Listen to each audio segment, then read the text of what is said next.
Welcome to the Salmon Runs YouTube. Enjoy the video. In this video, I will show how to open your Nissan Maxima key fob.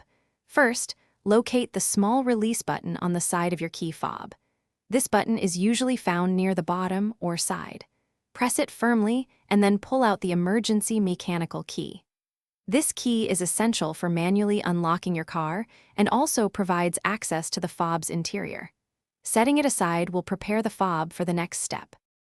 Now that the mechanical key is removed, look for a small notch or seam along the edge of the key fob. This is where you will begin to separate the two halves.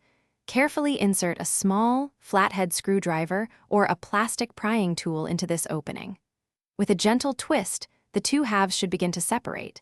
Be careful not to apply too much force to avoid damaging the casing.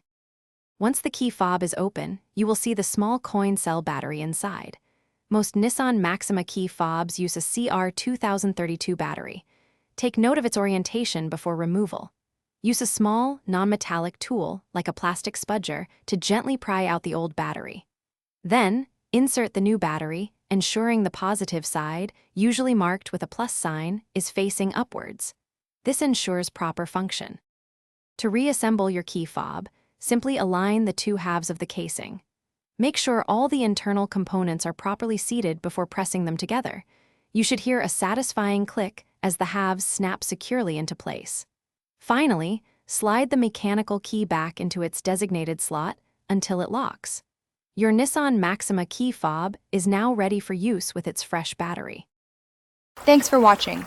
Consider subscribing if we helped you.